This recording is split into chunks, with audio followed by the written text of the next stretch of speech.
Good morning, everybody. We are live. It's Friday, and you have made it through the week. First off, I wanted to say congratulations. You did a great job this week of managing food safety, quality assurance, making sure that the food supply is safe and wholesome and awesome. And I wanted to let you know that I and Stephanie really appreciate what you've done for us. So thanks a lot for doing that. We appreciate it. Everybody likes good food. So first off, welcome. Pull up a seat. My name is Bryan Armentrout with the Food Leadership Group. And every Friday at this time, we do an informal food safety chat on a different subject. And I bring an expert in to talk about that subject. And we live stream on LinkedIn, YouTube, and Twitter. And what you'll notice here, and this is always the fun part, is this is not a presentation. This is a conversation, and it's meant to be able to share information and get feedback because food safety is not a point of competition. And we're all working on the same issues. So don't make it harder for yourself. Learn from people and then incorporate those things into what you're doing. So I think part of what makes this format work is not me. I'm just kind of the facilitator. It's the amazing guests that we bring here on the chat.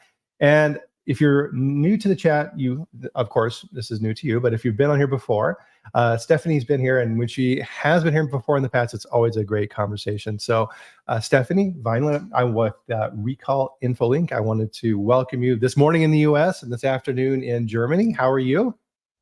I'm fine, and thank you very much, Brian, for having me. It's always a pleasure to talk with you about food safety and share knowledge, exchange ideas, thoughts, innovations. And as you said, it's not a competition, it's a learning process, and we should not shy off to learn from others. So that's a great deal you show, and I really appreciate being part of it today. Thank you. Well, thank you very much. People like you make the show what it is. So the last couple of weeks, I was on vacation. It's the first vacation I've taken in years. So it's been kind of a pre-COVID type vacation because anytime you try to do something fun or go anywhere interesting, that didn't work out. So that was really nice to get away. But I tell you, I missed the chat for sure, and the work with our team, people here like Alexis and Cara. Always good to see them. And as I was thinking about this, so number one, I was in Tasmania, and it's always funny because I was trying to talk my wife into visiting some like dairy companies or something like that. And she's like, "No, we're on vacation." And so Saputo, Bag of Cheese, they have a plant on the north side of the island, and so we drove by that. But I did take some pictures of the cheese plant up there, so I'm gonna have to learn more about that plant. Um, I- Duncan, you're giving me crap already. Oh, man, okay, calling me a slacker. Hi, Kim. Good to see you as well. So part of what I was thinking about is, food safety, as we talk about, it never stops. And so fortunately for me, I have really good companies that I work with, and the teams on those companies, right, are great. And if you can't hand over the keys of what you're doing to the people you work with and be confident that they can handle anything that comes up while you're gone, you're not doing your job, right? You need to be able to train those people to do that. So if you find yourself on vacation, this is just kind of a little off the cuff tip here for everybody. If you find yourself on vacation and you absolutely believe that everything is going to fall apart and die when you're gone, it's probably not going to happen, right? Yeah, Everything will move along just fine without you. So build those things so you don't have to be there, right? Because we all deserve some time off. and it's part of being a good leader, right? To train your staff, to have colleagues you can trust and rely on, and also be able to take a step back, enjoy your vacation, not think about what could be going wrong. Because I mean, you train your people, so you should know that they know their stuff and everything will be fine. Absolutely, 100%. So one of these things that we sometimes do in the chat, we don't really go into great detail. I think this is really relevant for our conversation today, Stephanie. So I wanted to kind of mention this first. Is could you tell some of our guests here today what it is your company does and how you help out food companies? Yeah, sure, of course. So my name's Stephanie, as Brian said, and I'm the general manager of Recall Infolink GmbH in Germany.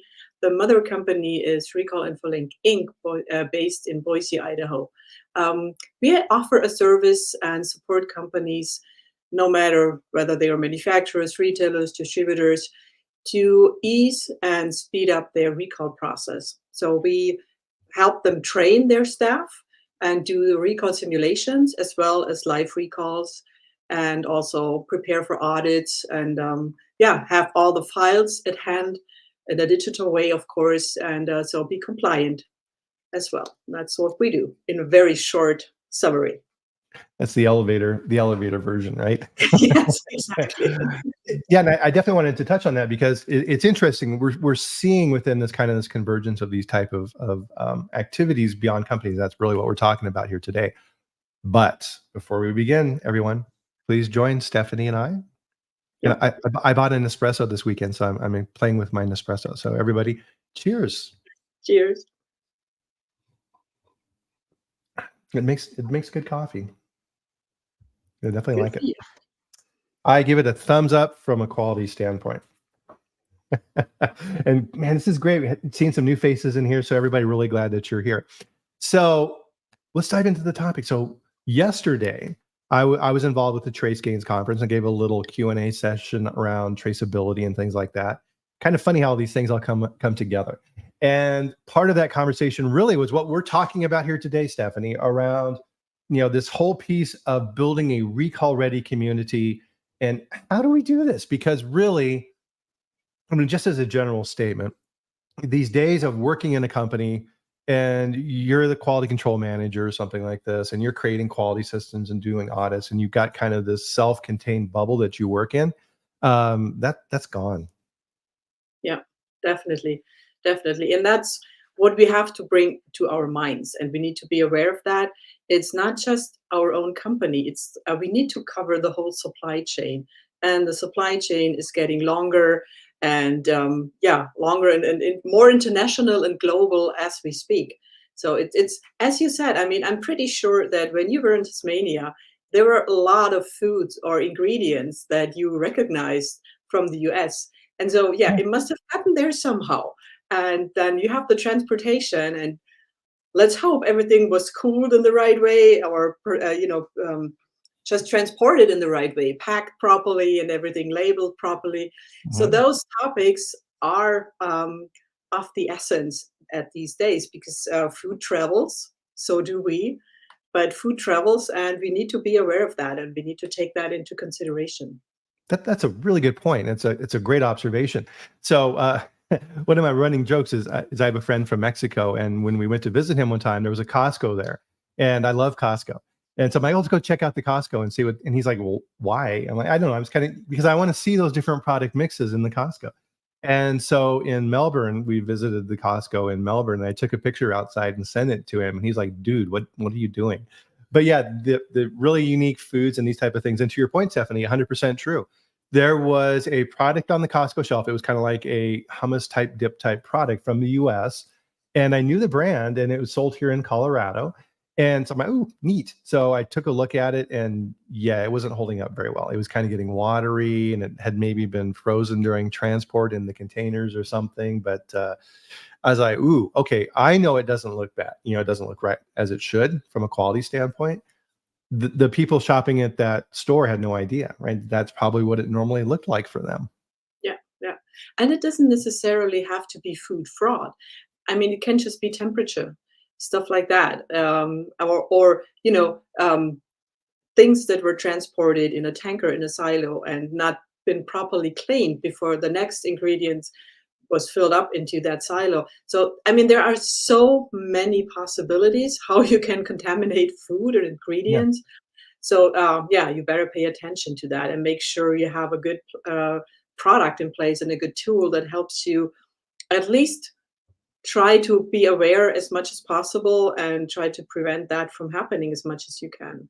Right. And so part of this is right as we begin our conversation here is kind of looking at this from the big picture. Mm. So every year, year in, year out, FDA here in the US and other food agencies around the world publish their recalls and the things that happened and the big events and things like this. And pretty much if you follow this for any amount of time, Stephanie, you see a pattern. And it's always the same three. It's allergens, right? It's foreign material and it's pathogens. So salmonella and listeria. And those numbers stay pretty static. If you look kind of through the history, you see a dip through COVID, and then it's popping right back up now to exactly where it was before that happened. Mhm. And it's natural within an industry then to say, well, okay, what are we doing wrong? We should be putting things in place because we're here for continuous improvement and corrective actions, and those numbers should be going down, but they don't. And really that's how GFSI and these other type of programs with the retailers started in the first place, is they said, hey, listen, we need to get these numbers down and we need to put some programs in place and let's do this thing. So they went outside the normal regulatory framework to try and close these gaps. And, this has been ongoing now for quite a while. So if I think kind of the message with this is if we don't do it, somebody's going to come in and make us do it. So it's really our responsibility as an industry to get these numbers down. And how do we do that? And really, it's kind of looking at this overall picture and saying, all right, things have changed relative to our supply chain. And there's a reason why supply chain is a preventive control here for FSMA. The FDA recognizes you need to control your supply chain. And we've been seeing lots of weird international issues here recently, haven't we?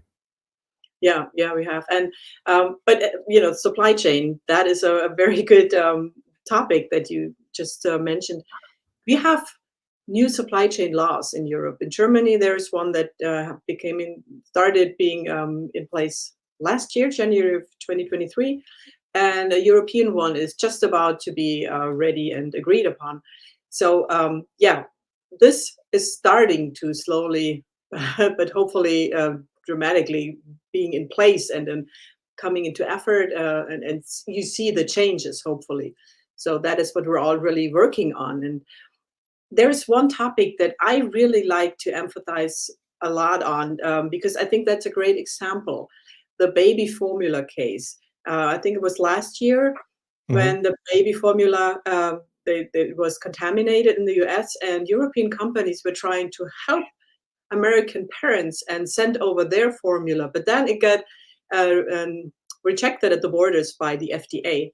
And I think if we would have had a plan in place or a tool that would have made recalling and contacting and understanding measurements in different languages and different metrics better, it would have been way easier to help you as parents to feed their babies. And I mean, that is just actually, this should be a no-brainer to support parents to be able to feed their babies. And yeah, I think a system or looking at it from a global standpoint just helps you understand and see the need for something, for a global approach in general. Yeah, absolutely. And just requires some common sense, right? And so often within bureaucracy and governments, there's not, common sense isn't that not, common. not a given. No, it's like, okay, yeah, we're preventing this from being imported because we're protecting the health of the babies. Well, guess what? If you don't feed the baby, there's not gonna, which is more important in this hierarchy of activities. And part of it is, and this is something that I always make sure that my teams always understand really clearly, is never forget that these regulatory agencies with government are not scientific bodies. They are governmental agencies, just like any other governmental agency. And we all know how government works. And a lot of times they're going to do things which seem contradictory to the overall best interest, because that may not coincide with what they see as their best interest from a political standpoint. So part of those decision makings that take place then is, kind of this, if I make this decision, I could get in trouble, right? Mhm. Which is a really bad way to look at things, but unfortunately, it's kind of the way of the world. Yeah. So you get these unintended consequences, and then you get reactions from legislative bodies trying to override and change things on the fly, and that doesn't work very well. So, how do you deal with those type of things, right? It's very, very challenging. So I think part of this gets into our overall theme with what we're talking about, Stephanie, is you need to have things in place before you need them, not after you need them. So if you find yourself in a recall situation and you don't have good documentation systems and good procedures and training and contacts in the industry, it's going to be a very, very bad experience, because you cannot create those things on the fly. They have to be created and tested in advance. And I think that's what a lot of companies. Yeah, but only train your staff on those tools. I mean, you can have the greatest tool, but if no one knows how to deal with it or how to manage it, I mean, it's the same as having no tool at all. And Right. you were absolutely right. I mean, we're in the digital area, and we should be using all the tools that are out there and that are available to the companies. So having communicating very fast, uploading or using API connectivity, uploading data, uploading information, being able to share really fast and accurate. Those are things that should be no-brainers, and we should use those tools. I mean, they are there. Why not use them, right? Yeah. And it doesn't matter if you are in the US, in Europe, wherever you are, on which continent, it doesn't really matter, because data travels. It's the World Wide Web. So it's not Yeah. a big deal. You can inform all of your distributors, your point of sales, whoever you're doing business with, you can inform them real fast. The whole supply chain gets covered using digital tools. Yep, absolutely. We've been talking this, that we're finally getting to the point now where these things are becoming reality, which is good. So, I mean, really, because part of this is there's kind of two phases to this. There's, oh, well, in my company, my systems are really good and stuff like that. And that's nice. But really on that supply chain side of thing, you're also relying on the quality systems and control mechanisms for your suppliers. And part of this, I think, Stephanie, is we're coming up with some of these international issues that we've been having recently. And in locals, I have a group, when these things come up, I post them there. And as Stephanie had referenced earlier, and we'll talk about this a little bit more as well, is this new German law that's coming into place relative to supply chain. I will put that in locals as well, so you can go and get that there. But you have to keep an eye on these type of issues. So if you're paying attention in the food safety space, right, this huge issue going on with children's applesauce, and it's contaminated with heavy metals. They think there may be other things in it. And now they're thinking it may have been deliberately done. And this is all a result of suppliers. Mm-hmm. Yeah, I mean, you would not believe that. I mean, who would really do that on purpose? But yes, I know there are mean people out there, or people who want to make money. But let's not go there. I mean, this is to the regular person, this is nothing you can really understand or just get your head around that, because it's just so mean and so terrifying. But yes, if these things happen, absolutely, and we all know that. But the more important it is to be prepared and to know what to do and get the word out fast and make sure that those contaminated products get off the shelves as fast as possible. And yes, Bryan, you're absolutely right. Every company has their own way of doing recalls. They have to. I mean, so in Germany, it's a law, and I guess it's the same in the US. So they have to have something in place. But that usually only is really good within the company, maybe going down to their point of sales, but they never cover their whole supply chain. And as we talked before, the supply chain these days is global. You do not cover, or you don't do anything good if you just have a system that covers your own company internally, but not including the supply chain. Well, definitely. I mean, so part of the thing is, it's like, does this apply to large companies that buy things internationally, small companies who are only, mom and pop operations? It's both, because like it or not, and you need to really dig into your supply chain to understand this, is everyone is buying international ingredients now. There's no way around it. And the size of your company doesn't really allow that to happen, because what happens a lot of times, and too, Stephanie, is, okay, fine, you don't have enough volume to buy directly from the spice supplier in India for whatever you need. So you're buying through a broker or a distributor. Well, they're not the manufacturer. You need to go back directly to that manufacturer. And you really need to dig on these type of things, because they're not necessarily going to be forthcoming about this. So you may get the information from the broker or distributor, and it's presented in a way where it looks like they're manufacturing things like that. You need to be 100% sure and say, I need to approve you as a broker for our company, but I also need to approve the manufacturing food safety plans and programs for the company you're purchasing from, and the exact factory. And if they have multiple factories that you can source from, I need to understand that as well.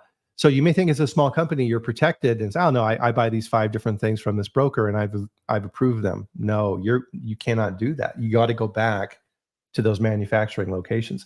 And sometimes you'll get pushback, because they don't necessarily want to tell you those type of things. And so Yeah. hopefully that's over, right? But I still come across brokers now that still have that mindset that they can somehow hide that information.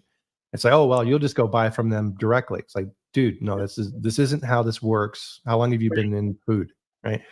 And that's exactly what the German supply chain law is about.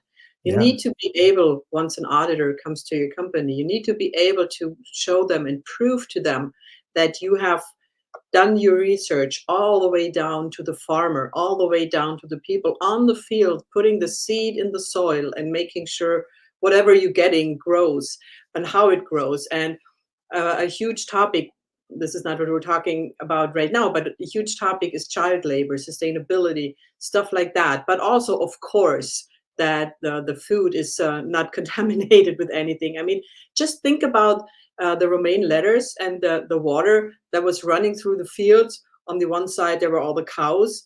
Oh, Um, contaminating the water, and on the other side the salad was kind of watered with that water, and mhm. so the contamination happened, and it was spread out all over the US, and I Yeah. think it even got to Europe. And that is, yeah, that's how food travels. And this is not just the salad itself. I mean, it got put on burgers, it got put in salads, it was sold in restaurants.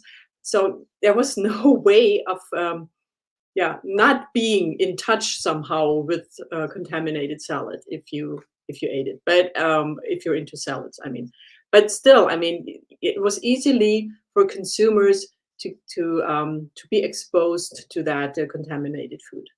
Right, which and it's too big of a topic to cover on this call, but it's exactly what enhanced traceability is meant to address with FDA, right? Is that quick ability to go backwards through the supply chain to the manufacturer with the key data that they can then begin their investigation quickly, because that's been a huge source of frustration for FDA. And I wanted to make sure that I had this out there in people's minds, because we need to be working on this now. And I'm not seeing a whole lot of activity out there. So I'm going to be pushing this more this year as well, because the guidance was published, the comments have gone through, it's been completed, it's done, and it is effective January 26th. And that's not very far away to develop a backwards focused recall system for enhanced traceability for high risk foods within an industry. Yeah. How does that even work, right? So there's not a lot of discussion out there. So more to come on that topic as well, for sure. So you may think that your one forward, one back traceability within your company is good enough. No, not even close anymore. Mm. And we sometimes we keep forgetting that in the end we're all consumers. So we're doing this for ourselves, for our families, for our friends. It's not for some unknown anonymous person out there somewhere. It's yeah, it can Yeah. have an impact on our families directly. And so I think we should remind ourselves about that and not forget about it. Yeah. So within what we do in food safety and quality assurance, right, we're one of those groups that's out there scanning the horizon and looking for the new threats, new things are going on, right? So just having the program for supplier approval and management and traceability is nice, but you need to see what's coming down the pike. Yeah. So, like we were talking about some examples relative to, so the baby food that we talked about as well, the daily harvest Terra flour issue that was traced back to Peru through the efforts of Bill Marler to figure out what the heck was causing these issues in people's livers. Enoki mushrooms. Oh my goodness, right? I see recalls all the time for enoki Yeah. mushrooms from China with listeria, and a Mm. lot of times these things are eaten raw. So part of this, and why I'm bringing these concrete examples up, is you need to file these away so that if it doesn't directly impact your company or the companies that supply your company, is somebody in marketing thinking about it? Has R&D been playing around with some of these ingredients in products and they're unaware of the risk? So part of this, right, is being the spokesman within the organization who's keeping an eye on these type of issues, and then really understanding what type of buckets these type of things fall into for risk. So spices, right? Spices can be very risky. Now, risk will also vary depending upon whole or ground, right? So if you're buying a ground company, a ground spice at your company, it's going to be riskier because someone could sneak something in there that you don't know about. We all remember the issue with cumin and peanut shells, where someone had Mhm. done that to cut the product. You need to understand that. And supply chains with spice, and I think companies in the US like McCormick and others, spice suppliers around the world, have done a fantastic job of unraveling a really complex supply chain. So that's an advantage of working with companies like that to make sure that you've got these things going. But on the marketing side as well, you need to be thinking about what are they up to relative to packaging on products too. So for example, if the marketing group wants to produce a vanilla product and they want to put fancy language on the label that says single sourced from family owned farms in Madagascar, right? And they have all this promotional material and they're showing, the farms in Madagascar and they're very pretty and all these type of things. Okay, great. What happens if that supply is no longer available? Now you're in trouble. Right? Now you cannot source. Yeah. Yeah, big problem. So the farther you delve down into that specificity, the more it can impact your supply chain. And you think, okay, how does that impact me from a food safety standpoint? Well, you now may be forced to approving those companies because that's the only thing there is. Yeah. Now you're in Yeah. a really, really hard spot. So you're like, okay, well, they have problems. I can work with them, but I'm gonna have to spend a lot of time improving this supplier because I have no other options. Now you Yeah. just shoot up a huge part of the time your team needs to do these things when other stuff needs to be done, which, and I'm talking about this really because this is again important piece of what food safety professionals need to do is you need to think outside of your box and just meeting the requirements of the audit. As the leader in that group, you need to be looking out ahead of that and saying Yeah. what problems are coming that I can potentially stop before they become a problem. Yeah. And besides that, Brian, a lot of things are also cultural in a way. I mean, thinking about the French raw cheese, this is something you could not. So I talked to French people and they told me you could not take away raw cheese from us. This is just part of our culture. And that's understandable. But we always see those recalls on raw cheese from Yeah. France. So this is, yeah, another one of those recurring events. Um, but I don't think we'll ever be able to stop that from happening because No. that's yeah, just how it is. Well, and this is also something that's very interesting relative to speed to market or things like this. And you have to be careful of these contexts. So what do I mean by that? So a farmer at a raw milk farm, takes a sample of milk from the raw bulk tank. Is he going to get sick? Well, maybe, right? Hard to tell. They've been doing it their whole lives, but the initial count may be low in that tank. Is it a risk? 100% of the time, yes. People extrapolate that information and say, "Oh, raw milk is safe." No, raw milk is not safe. And Yeah, with raw milk cheeses and things like this in France, part of this is also the speed to market because a lot of times when they're manufacturing these raw cheeses, they're being made and then sold and consumed the next day, right? France has a very close market where these things are getting out there very, very quickly, which also helps with risk. The soft ripened cheeses like brie or things like this, for example, in the US, are very different in formulation than the cheeses of France because the market cycle is so much longer, right? We've got this huge country to cover, so they have to yeah, modify it to make sure that it doesn't get too mushy or go out of shelf life before code. So everything is different, and you have to consider those contexts.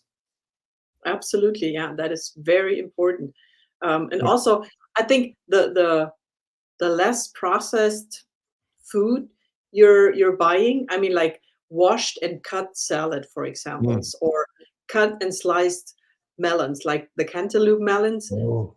If you buy the whole thing and cut it yourself, I mean, it's not a lot of work, but it helps you prevent from, eating or consuming contaminated food. Because, once or as long as it's still a fruit, one piece, it's protected by the outside of it.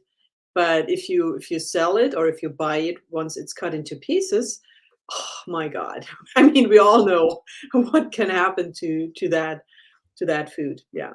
That's a really good point. And yeah, I never buy pre-cut fruits like that. No, don't do that. Let's see. So we had a question here from Musa. Thank you very much. Let's pull this up here. So he asked, what work is being done to help with the visibility of the depth of investigations available to consumers? Interesting question. I'm not quite sure of the context here. What are you thinking, Stephanie? What's Musa looking for here? Well, thanks for asking that, because Yeah. yeah, I am having the same problems. Um, So here's how I'm interpreting it, and if I'm incorrect here, please clarify in the comments, and we'll readdress. But what is being done with the visibility of the depth of investigation for consumers? So let's say, let's go back to your infant formula, and there was a problem at the infant formula plant. What type of information is available to consumers to let them know about those issues? oh, okay. Yeah, that will make a ton of sense. Um, Well, so I know how consumers are being informed in Germany, because we have, like, it's from authorities. They have a website, and you can go there and check out the latest recalls, for example, and it exactly tells you which state is affected. Gives you the lot numbers. There's a picture. It's a very detailed description of what has been going on, what is wrong, what can happen to you. Um, the thing is, however, not everyone knows about that website. Right. So people go to a shop, and then you have, again, in Germany, you have those tiny little pieces of paper which are not highlighting anything. It's not in color. It's usually black and white, and it just tells you, well, yeah, this is being recalled, blah blah. And people don't read that. I mean, when I'm in a hurry grocery shopping, I don't look at any paper hanging around on Oh, the shelf, because sometimes it's just like 2 for 1, and I don't really care about that. So it's easily ignored by consumers when they're shopping, and that, no, 100%. And as consumers, we just assume our food is safe. Why would it be here if it wasn't safe? right. And that's just kind of the general thought process for a consumer. And yeah, no, I mean that billboard system in retailers and things like that with notices, and that's from 50 years ago, right? And it hasn't changed. Um, Yeah, Part of this, I think, is twofold. So hopefully this helps answer the question, Musa, is companies that are proactive. So for example, we have all these shopper programs where you get discounts and what have you at Aldi or Costco or things of this nature. And they track our purchases, right? They're not doing that for altruistic reasons. They want to know our buying habits and use it to market and things like this. But Costco, for example, here in the US, uses that information for recalls. yeah, So yeah, if, for your example, romaine lettuce, if there's a recall yeah, and I bought that, they actually have those records, and they will notify me. They'll send me an email and say, "Hey, this product, bring it back to the store. It's bad. We'll get you a new one." So Costco is very proactive in that, and I'm very grateful for that system that they set up. And as a yeah, consumer, I know that Costco is protecting me, right? And yeah, I think it kind of gets back to the enhanced traceability thing too, is right. looking at it from that side.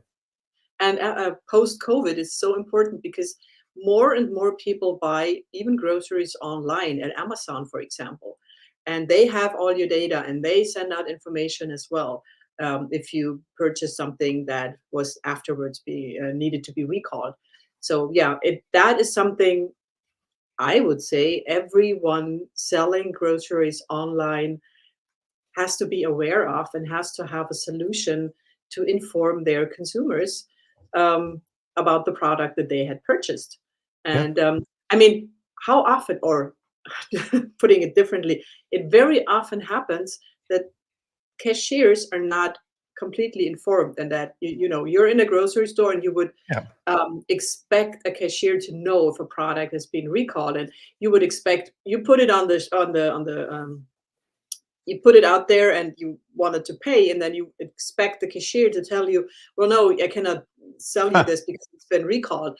Yeah. But it often happens that they don't know themselves, and so yeah, this should be actually the last point of control for you, to for your safety, Yeah. but it often isn't. And so yeah, using those apps, I mean, just like you, we have apps from the retail shops, and yeah, they use the data just as you, Brian, just described. They use your data, they send out information, and that is a big help. Yeah. Now here's an idea, and Duncan, this one's, pay attention to this one.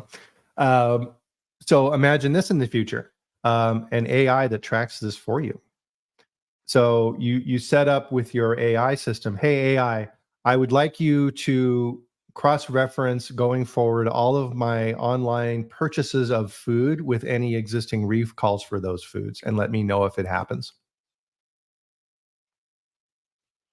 Would be cool. Interesting. That would be cool. But yeah, not everyone is using AI yet.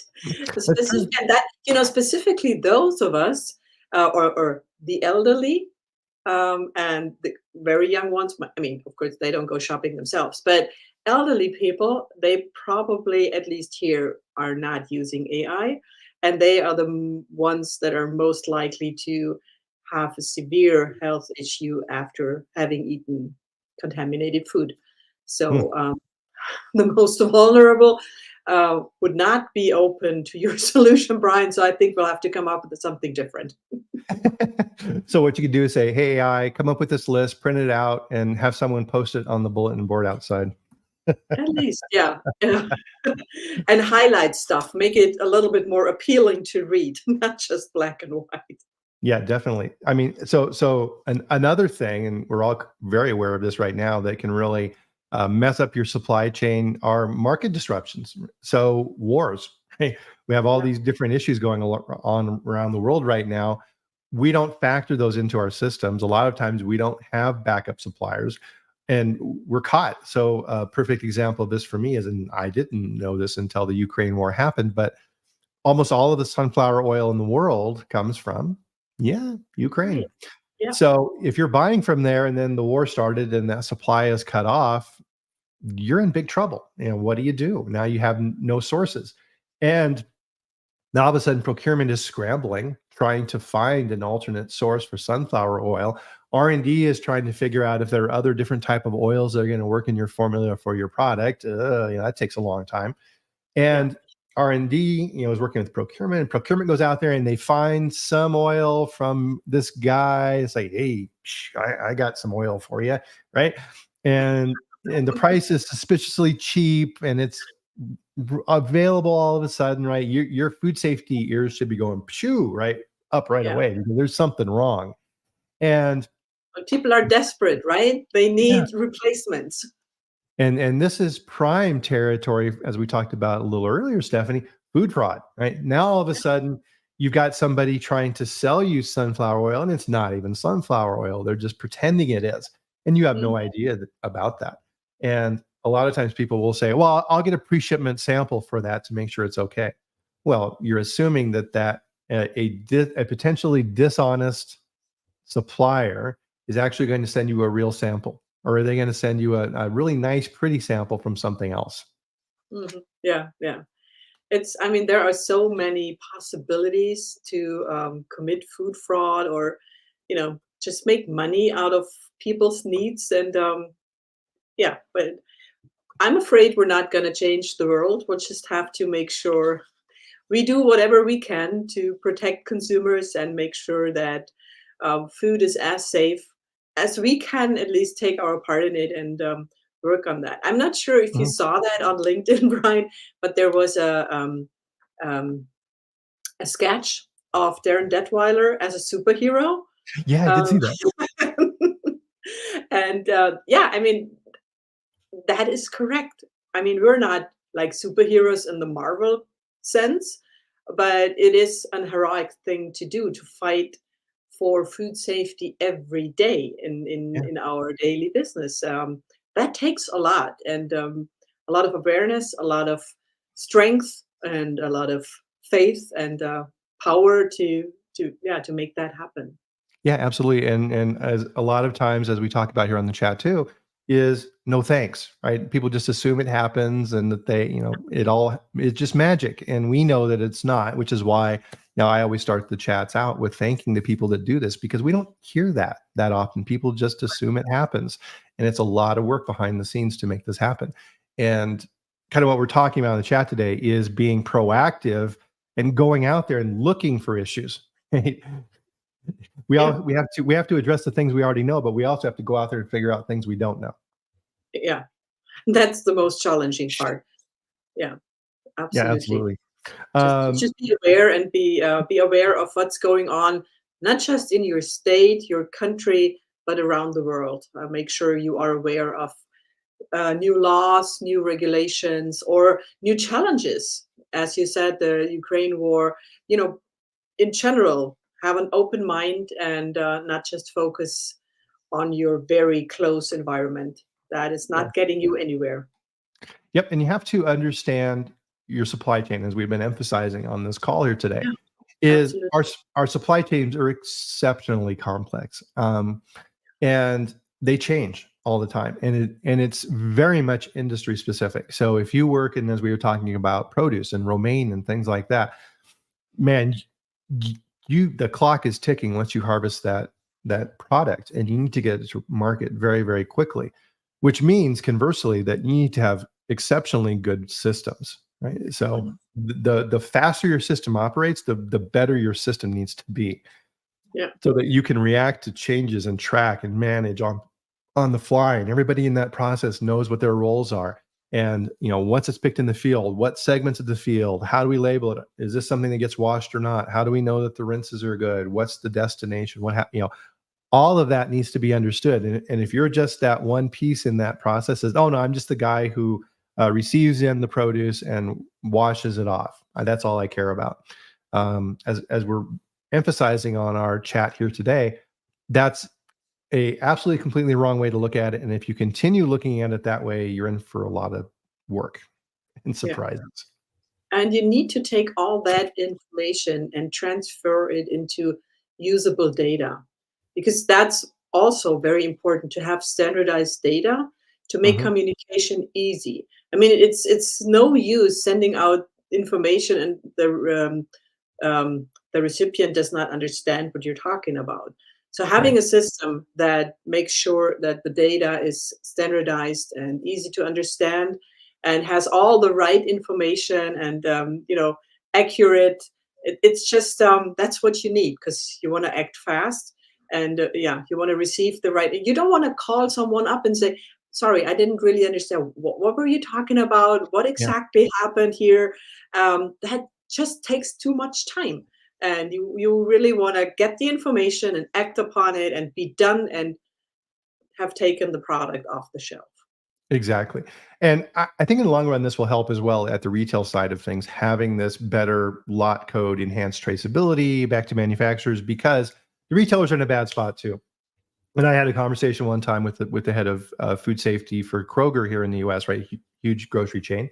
And he has since retired from that role and does his own consulting work. And he's a fantastic person.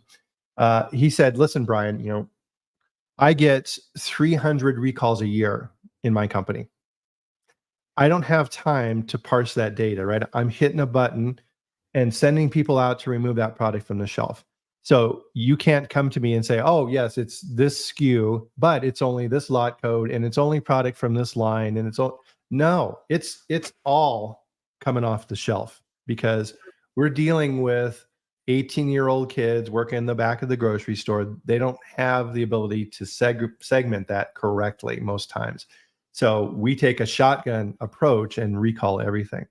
So it's to everyone's advantage to be able to limit that within our systems as much as possible. Right.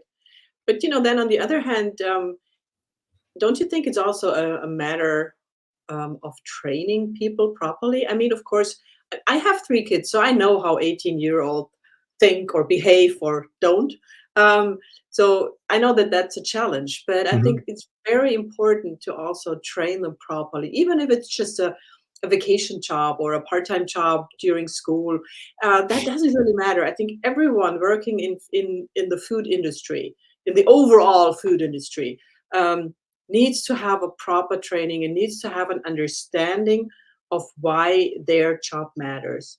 Mhm. And I think that is a huge topic that is often forgotten. Of course, every average 18-year-old would just go like, okay, now I have another hour. Okay, I just take it all out, or I'm ignoring this, or yeah. Really? That's what 18-year-olds do? No, yeah, I know. Exactly. Just be on the phone, ignoring everything else. But if they understood why their jobs matter, if they get the right feedback, the right training, the right support, they could do a job as good as a 40-year-old and protect consumers just as well. Oh, absolutely. Yeah. And I'm sure Austin right now is perking up as well. I mean, so the design of that training is super important. And so part of this is recognizing your audience. And am I going to get the attention of an 18-year-old kid at retail sitting in front of a PowerPoint? No. Right. No, They don't even know what PowerPoints are.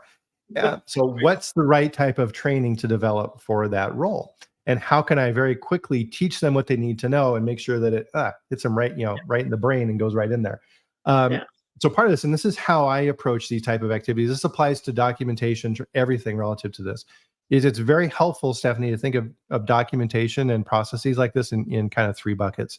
Is the first is operational data, and we'll kind of keep this on this retail example. So operational data may be something that the store manager needs. He needs to know the number of staff that are working, the sales per hour, turnover and velocity of particular products, whatever it is that he needs to run the store operationally. From a food safety quality standpoint, that's fine. Take care of that. We don't really mind. The next piece is food quality. So in the retail side, it may be damaged packages on shelf, or things that don't look very nice, or they're not being rotated correctly, or they need to dust, or whatever, right? Things that the consumer expects of that store and the food that they're presenting within there. That third bucket is food safety, right? So the temperature in the refrigerated areas of the facility, the making sure that expired products are removed from shelf, these type of things, right? And my advice on that, and I don't work in retail, but is my primary objective in this role is food safety. I'm not going to put any other information in this training when I sit down with these kids. I'm going to talk with them strictly about food safety and how they protect people by doing these 5 things that they have to do every day, or whatever it is, right? And now I'm zeroing in on that objective and hopefully getting their attention. So work your programs and your systems, and Austin's laughing, with that endpoint in mind. What do I want to do? I want to protect food safety. Okay, what do I need to teach these people that they absolutely understand so that food safety is protected? Everything else is secondary. Absolutely. And to the data, again, we have so many digital solutions that help you with that, with the general data. I mean, these days you can have your connectivity with, different tools, and there are so many things out there that make your life easier.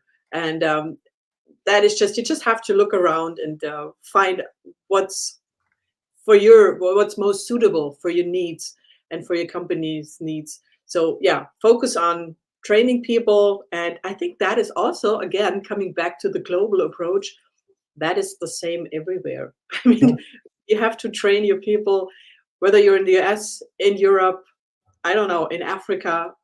It's always the same thing. And it comes down to people caring for others and knowing the worth of their work and the importance. And yeah, I think that's what it comes down to. Yeah. So, I mean, part of being this big community, right, is the analogy I always use, right, is you need to come out of that trench. You need to start looking around at the overall scenery and not just worrying about your own stuff, because this is all interconnected. And this is really the theme of what we've been talking about today, right? So it's supply chain, it's the people you supply, it's the people that supply you, it's thinking about the consumer. What are those emerging risks that are coming out there in the world market that you need to understand? And guess what? That makes you more valuable as a team member within that company too, because you're able to talk to things outside of these. So if you see something going out there that worries you, you can go and talk with the procurement group and say, hey, be extra careful if you're looking out there for spices in this area of the world. They're having some issues. And that's another use for your AI, because you can get all that information and you can kind of, what's the word? I'm sorry. Predict. You can predict things happening. You have algorithms that help you figure out which spice or which other ingredient is most likely to cause a recall. And there are so many companies out there who do those kind of work for you using their AI. So that is a great tool, in my opinion, also to support the work you're doing. Yeah. And you and Neil are thinking along the same threads here, right? So good to see, Neil. The tools are getting so good at collecting information, but there's a lack of review. Hopefully we can start using AI to filter, right? So this is Exactly. it's a good observation. This is a common problem, right? There's data and then there's information, right? So yeah, we're very good at collecting mountains of data, but how do we use that information to manage and react to issues? Sorting through all of that is really, really important. And that's something else that a good food safety quality manager needs to understand too, is everybody doesn't need all the detail, right? Understand your audience that you're talking to and present it that way so that they understand it as well. So if you can present it to a non-technical person and they understand why this is important, you understand it as well. So that's always a good test. Yeah. Well, I at least know two companies that are out there who do a great job in filtering data to your specific company's needs, depending on what you are producing or what you're selling. So, I mean, there is a lot out there. If you don't find anyone, come back to me. I'll provide information. I'm not promoting anyone here right now, but just, you can reach out anytime. I can help you there. And I think, again, tools need to be used, otherwise they're useless. And there are so many out there, and we should not shy back because we might be afraid of we're not technical enough. I don't know, but we are, and there are filters, and there are always people to support us. It's not that difficult, so Yeah. we should And use yeah, yeah, Stephanie's super active on LinkedIn. I see posts all the time. And like we saw over here, whoop, right, email right over there. So, send us an email. We're more than happy to answer your questions. We've been talking about this in different segments of our chat here today, but I wanted to bring it out specifically, is regulatory changes. Right? There are things that can really, really surprise you if you're not paying attention. And a lot of times people will get mixed up and think, oh no, well, we have a regulatory person in the company and they're dealing with that. Well, maybe, but a lot of times regulatory groups within companies, if you're big enough to have one, are dealing with more marketing or labeling type issues. So they're making sure that the nutritional claims are correct on the packaging and net weight statements and the principal display panel and all those rules that you have in the US and other different markets on what you can put on a label. That's generally their focus. They're not out there necessarily looking for what we're looking for. So as we had referenced, with the infant formula and different rules around that, there's new regulations coming in California, the Baby Food Act out in California, which is going to put new California requirements for testing of products marketed to children like that under one, I believe, and stringent heavy metal testings and things like this, as we've seen with Prop 65 in the past. But now you also have to post those results on a public website, and you have to test every month.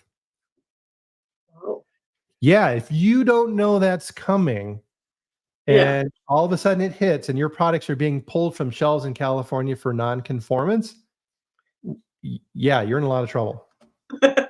Oh, wow. Yeah, yeah, that's interesting. I did not know that, but yeah, that can take you out of business real fast. Yeah, if you are in the U.S. market or European markets and you're selling in Canada, there's been a lot of work there for the Canadian safe food, kind of their harmonization activities. And if you're bringing materials into the country, there may be things now that are being triggered coming up here in February that Mm. you need to comply with. So if you're not aware of that, you need to check that out as well. I haven't heard anything on that with the marketplace here in the US. Is Canada going to, stop importations at the border if companies are non-compliant? You know, that that's something you don't want to find out, right? Because if Yeah, you have a right. Canadian facility and it's waiting for materials and you shut it down, you need to keep a track of that. Oh, I have something to add to that as well. I mean, it's not just those regulations, but if you want to do business in Europe, you have to be aware of GDPR, and that Mhm. is Oh, yeah.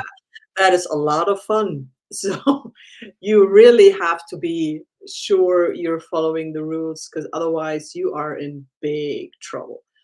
Yeah. That has nothing to do with food itself. I'm just saying there are so many other things next to food and ingredients and laws and everything that yeah, I mean, as great as it is to be global and have access to everything from everywhere, there are a lot of things you need to be aware of, and you have to have a very open mind, not to run into any problems or challenges um, on your way.